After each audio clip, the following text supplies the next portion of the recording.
Que les bénédictions soient, bonjour, bonsoir, chers à toutes, chers tous, bienvenue dans cette nouvelle capsule.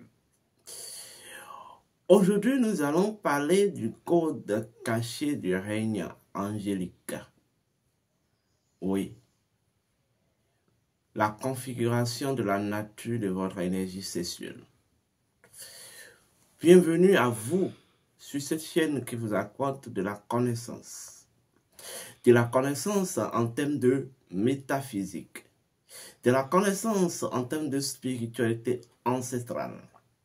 Oui, de la connaissance authentique et véritable.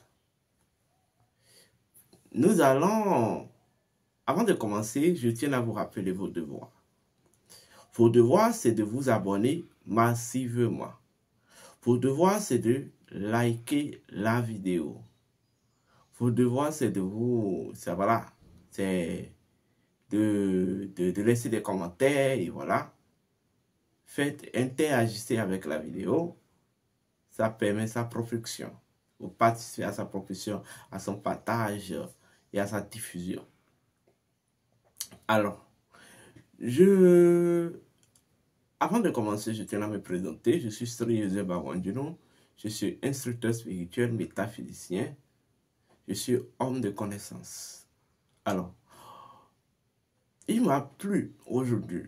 Comme vous le savez, je peux encore vous le répéter. Je ne viens pas faire des choses au hasard. Ou je ne fais jamais rien au hasard. S'il arrive que vous m'entendez faire quelque chose, présenter une capsule, sachez que toutes les dispositions spirituelles ont été prises dans ce sens et que le moment est donc venu pour que cette thématique soit abordée. Je pense que ça doit faire la deuxième vidéo que je suis en train d'effectuer sur le concept des anges. Nous allons d'abord expliquer ce que c'est que les trois identités énergétiques. Oui. Ou les trois types d'énergie. D'abord, les principes de la nature, en fait, sont faits de mouvement et de permanence. Un principe dans la nature est une permanence. Mais en fait, cette permanence dispose d'un droit d'équilibre. Et c'est ce droit d'équilibre qu'on appelle le dynamisme de principe. Le dynamisme d'un principe ne vient que confirmer, légiférer la permanence du principe. Vous savez que la nature est basée sur trois dimensions. Nous avons les principes, nous avons les lois, nous avons ce que vous appelez les faits, qui ne sont que les dimensions de manifestation. Les principes constituent l'intelligence des choses. Les principes des choses constituent le code identitaire des choses. Les principes, c'est les choses même en tant que réalité essentielle. Et la loi d'une chose, c'est la possibilité de la chose à s'équilibrer dans son principe premier. C'est aussi la capacité de la chose à légiférer sa propre permanence. Voilà pourquoi la nature première de nos lois est composée du code dynamique. Au moins donc, la nature première d'un principe est composé de code statique. C'est les deux éléments-là qui font le jeu de la vie. Alors, les faits vont constituer la dimension factuelle, la dimension de manifestation, vous voyez, du principe et des lois dans leur interaction ou dans leur interopération. Le principe est le principe. Mais le principe, en fait, honore sa responsabilité d'équilibre vis-à-vis de la nature par opération de la loi. Vous voyez? Donc, tout principe, par essence, est statique et sans forme. Mais lorsque le principe décide d'être dynamique, il est obligé de se disposer d'une forme. Alors, c'est quoi d'avoir une énergie? Concevez l'énergie en tant que la forme des choses, la forme initiale de tous les principes, ou en fait la forme identitaire, vous voyez, de tout ce que je peux appeler intelligence. Une énergie constitue la première possibilité d'un principe à s'émaner. La possibilité que dispose un principe à opérer son propre émanation. Voilà pourquoi les initiés vous parleront souvent de l'énergie du principe. Pour signifier quoi? La forme du principe. Vous comprenez? Mais le principe premier de l'énergie retourne à une divinité emblématique de l'Égypte antique qu'on appelle le dieu Osiris ou le dieu Osiré. Et lorsqu'on parle du dieu Osiré, cela retourne à la débride ou cela retourne à l'eau. Voilà, et on dit que selon l'animisme, le dieu Osiré, c'est l'écoulement du Nun. Or, le dieu Osiré représente aussi la symbolique de l'énergie primordiale originelle. Donc, par là, on peut comprendre que une énergie, c'est tout simplement le flux d'écoulement. Vous voyez, de manifestation, d'émanation d'un principe en tant qu'intelligence. C'est grâce à Osiris que toutes les divinités dans le Nun prennent conscience de leur statut de réalité infinie et illimitée. Donc, c'est grâce, donc Osiris, c'est l'énergie primordiale, donc tout est énergie de par essence. Donc, tout est une forme d'écoulement infini et illimité de Nun. Vous voyez? Alors, il existe trois sortes d'énergie ou trois types d'identité énergétique. Nous avons le premier, il y a la matrice énergétique qu'on appelle l'énergie primordiale. On va pas parler de ça. Mais nous avons l'énergie spirituelle que d'autres appellent l'énergie aurienne. Et nous avons l'énergie sexuelle et nous avons l'énergie vitale. L'énergie spirituel, c'est ce que j'ai coutume de vous appeler énergie identitaire ou l'écoulement identitaire des choses ou la capacité de chaque chose à s'écouler dans son propre identité, c'est-à-dire à s'énoncer dans son propre identité. C'est l'énergie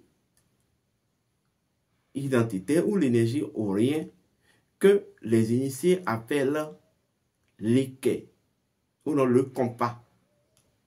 On appelle ça aussi l'énergie lumineuse. C'est tout simplement ce que j'appelle la forme de la lumière incréée. Et nous avons l'énergie sexuelle. L'énergie sexuelle, c'est associé d'abord au dynamisme, au droit dynamique de tout principe ou au droit dynamique de toute vérité. L'énergie sexuelle, c'est la capacité de chaque principe à mouvoir dans le monde et grâce à son mouvement, connecter les choses dans leur manifestation à leur essence. Donc, c'est l'énergie sexuelle qui sert en réalité d'équilibre à l'énergie aurienne ou à l'énergie lumineuse. Alors, l'énergie sexuelle, l'identité même de l'énergie sexuelle est une énergie capacitaire. C'est même la mémoire, c'est ce que je vais appeler la mémoire énergétique des choses. Parce que c'est elle qui incarne l'instance, vous voyez, capacitaire de l'identité énergétique des choses. Voilà pourquoi l'énergie sexuelle est souvent associée aussi à la matière. Et l'énergie vitale sera maintenant la fusion et de l'énergie sexuelle et de l'énergie spirituelle. Donc, en Égypte antique, on va parler des testicules de Dieu 7 représentant l'énergie sexuelle, votre capacité votre élan de propulsion et l'énergie spirituelle, votre élan de transcendance et de transmutation. Alors, vous vous demandez certainement quel est le lien entre tout ça et les anges. Pour comprendre la notion des anges, nous devons retourner à l'Égypte antique. Précisément à l'intronisation du dieu Seth, ou du dieu Osiris. Selon la légende, il est dit que lorsque le dieu Osiris fut intronisé, chaque dieu venait présenter, en fait, ça est présenté, je vais dire, son cadre au dieu intronisé et lui faisait révérence. Donc tous les dieux sont passés et il restait le dieu Seth qui est venu. Lorsqu'il est venu, le seul cadeau qu'il a trouvé à amener, c'est un sarcophage en or. C'est une symbolique. Oui, c'est une symbolique. Et il fait révérence, il dit au dieu Seth, dieu Osiris plutôt, qu'il a apporté un sarcophage en or. Et le dieu Osiris devait se mettre dans le sarcophage pour essayer le sarcophage. Tout ça, c'est des symboliques. Et lorsqu'il s'est mis dans le sarcophage, en un quelques de secondes, le dieu Seth a ordonné à ses serviteurs de fermer le sarcophage. Et vous allez constater que selon la légende, ses serviteurs sont au nombre de 72. D'abord, le dieu Osiris, sous cette forme, représente l'énergie primordiale. Vous voyez, l'intronisation du dieu Osiris représente l'ancrage de l'énergie primordiale.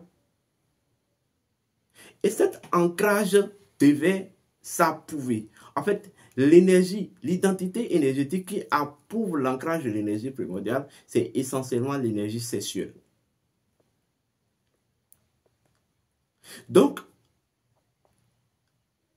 c'est ce rôle que le dieu Seth devait venir jouer. Le dieu Seth représente même la symbolique de l'énergie sexuelle universelle, qui doit venir approuver et en fait activer l'ancrage de l'énergie primordiale. Et pour approuver et activer l'ancrage de l'énergie primordiale, il va falloir que l'énergie primordiale subisse certaines étapes, subisse certaines épreuves, certaines initiations et certaines purifications. Donc, les serviteurs du dieu Seth représentent les entités qui composent la nature septième ou les entités qui composent votre nature sexuelle. Ce que vous allez appeler plus tard les 72 anges de la Kabbale. Vous m'entendez très bien. Les 72 anges de la Kabbale. Donc, un ange, symboliquement, n'est que, en fait, un fragment de la configuration ou une fréquence vibratoire de votre nature sexuelle. Chaque ange représente une fonction précise dans la nature sexuelle de toute chose. C'est grâce à la nature sexuelle, c'est grâce à l'énergie sexuelle que nous pouvons transcender. C'est grâce à l'énergie sexuelle que nous pouvons approuver notre transcendance et illumination. C'est grâce à l'énergie sexuelle que nous pouvons aussi manifester, matérialiser notre accomplissement spirituel. Donc, chaque ange n'est qu'un code dont le règne angélique, ce n'est que une instance, vous voyez, de codification des éléments qui génèrent la nature de l'énergie sexuelle. Chacun d'entre vous, suivez-moi très bien, dans votre énergie sexuelle, vous disposez de ces codes-là que vous allez appeler plus tard des anges. Le règne angélique est porté ou est au cœur de votre énergie sexuelle. Donc, lorsque vous êtes dans une activité sexuelle, il n'y a rien à faire. En fait, c'est l'énergie sexuelle. En fait, toutes ces entités-là, que j'appelle les entités sexuelles, sont mises en mouvement, sont mises en fonctionnement. Je vais aller encore plus loin. Suivez-moi aussi très bien. Le sarcophage d'Osiris représente la matrice. Vous comprenez? La matrice. Et Osiris devait retourner dans la matrice afin de provoquer en fait l'opération, afin de provoquer l'activation, l'activité de son énergie sexuelle qui doit maintenant faire valider son accomplissement. Donc là, on est en train de vous signifier, on est en train de vous tracer tout un cheminement spirituel. J'ai envie d'approfondir, d'aller encore plus loin. Ce que vous appelez des cœurs d'ange, ce ne sont que des étapes de maturation de la nature de l'énergie sexuelle. L'énergie sexuelle dispose de 9 étapes de maturation dans sa nature. Et chaque étape est constituée de ces codes ou de ces fragments que vous allez appeler des anges. Donc, votre rôle à vous, c'est, grâce à la magie sexuelle, c'est de parvenir à transmuter, unifier ces codes de votre nature sexuelle au sein de votre être et de le faire soumettre.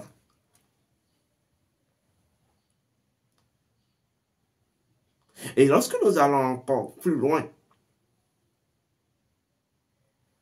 lorsque vous prenez chaque cœur angélique représente quelque chose. Vous comprenez? Ce que je vais vous dire, dans votre nature sexuelle, au sein de votre énergie sexuelle, vous avez la similitude de ce que je vais appeler une l'Iliade, ou les 9 sources magiques. Donc, votre énergie sexuelle est la forme synthétique des 9 sources magiques, mais dans un visée de propulsion. Vous me comprenez? Vous avez, c'est ce qu'on va appeler l'Iliade, c'est-à-dire l'Iliade d'atomes. À commencer du dieu Atum jusqu'au dieu Neptis, ou même du dieu Chou jusqu'au dieu Horus. Aussi, nous allons parler de Horus l'Ancien. Donc, des séraphins jusqu'à ceux qu'on appelle des anges. Vous voyez? Donc, ce ne sont que des étapes de maturation de votre énergie sexuelle ou de la nature de votre énergie sexuelle.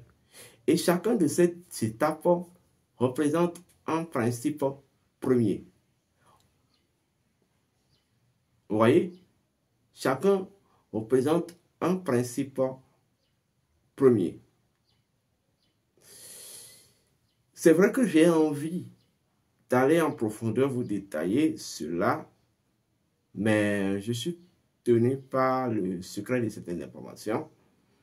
Et c'est pourquoi je vous recommande d'aller à l'école de la connaissance. Donc, le règne angélique, c'est l'instance des entités qui composent votre nature sexuelle. Vous voyez? Et lorsque la Kundalini s'éveille, la Kundalini va traverser normalement 9 maisons. On va vous parler de 7 chakras, mais en réalité, il y a 9 maisons. Le 8e chakra se trouve à un doigt du 7e chakra, c'est-à-dire comme ça. Vous voyez? Donc, comme ça ici. Le 9e chakra se situe exactement à un doigt sur vos fesses. Vous voyez? Donc, lorsque la Kundalini s'éveille du souterrain, par la voie sexuelle, elle va traverser toutes ces 9 maisons-là. Et en traversant ces 9 maisons, son rôle, c'est d'affronter les entités de ces maisons, ce que vous appelez des anges, de les transmuter et d'absorber leur pouvoir. Voici exactement ce qui se passe lorsque vous êtes en train de faire l'amour. Lorsque vous êtes en pleine sexualité. Tous les neuf maisons là, leurs portails sont ouverts. Et les entités qui sont dans ces maisons, ces chakras, sont libérées. Et dans le passage de la Kundalini est censée affronter tout cela, maîtriser, transmuter et absorber leur pouvoir. Donc, l'objectif premier, c'est vous n'êtes pas fait pour invoquer ou pour, en fait, honorer les anges, comme l'a enseigné la Kabbale juive. Non. Selon la spiritualité ancestrale, les anges poussaient juste de serviteurs ou de piliers, de codes, que vous devez claquer et extraire le pouvoir. Vous comprenez? C'est ça l'essence, c'est ça en réalité. Il n'y a pas de cœur d'ange quelque part, tout est en vous. Ce ne sont que des codes de votre nature sexuelle. Et c'est à cette équation,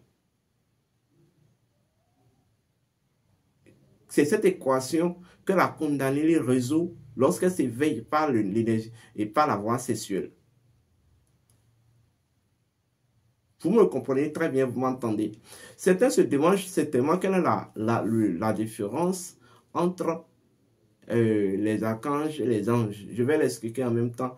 En fait, d'abord, il faut savoir quand on parle du règne angélique, c'est un règne commun, composé d'archanges et d'anges.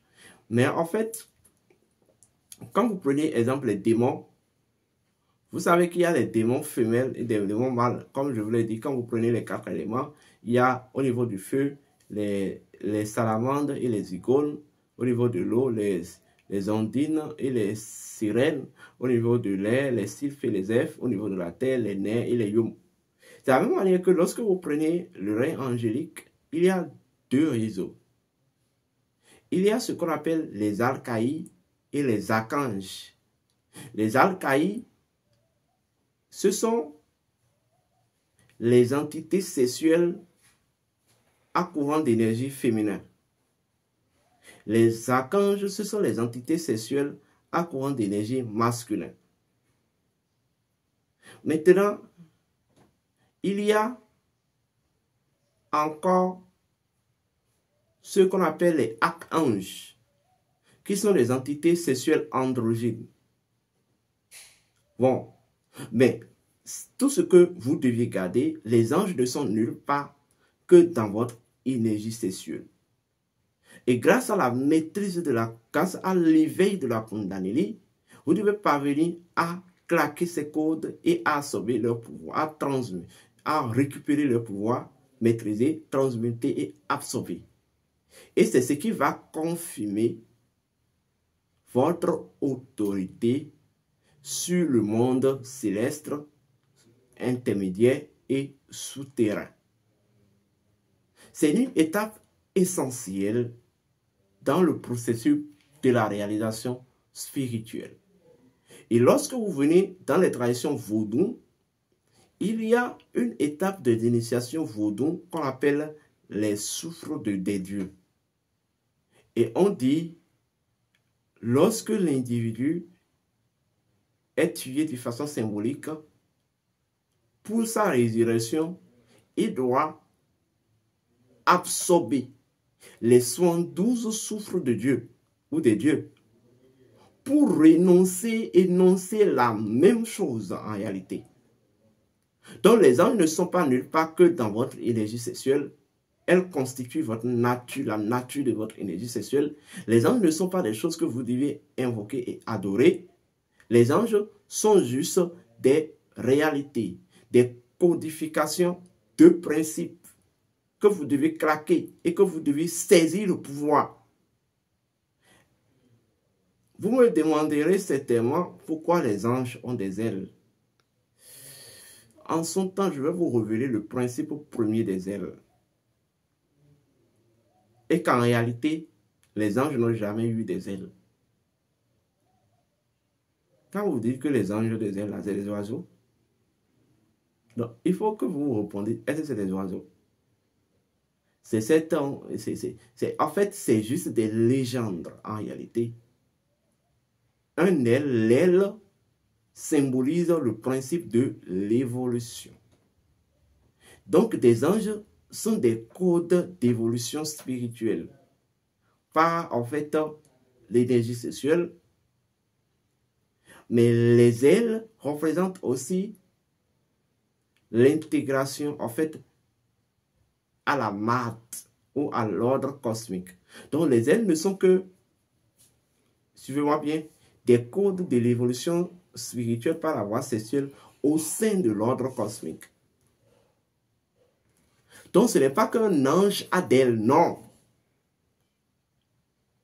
Cela révèle véritablement le principe premier de ce que c'est qu'un ange. Donc, la manière dont un kémite, un Africain authentique conçoit un ange, ce n'est pas la même chose que les Occidentaux. Et qu'en réalité, la manière dont les Occidentaux sont venus vous vendre l'ange, c'est bancal. Les anges ne sont pas faits pour vous guérir. Les anges ne sont pas faits pour que vous les adorez. Les anges, ce sont des codes. Et vous suscitez leur libération lorsque, tout comme Osiris, vous libérez, vous laissez enfouir dans le sarcophage vaginal. À la prochaine.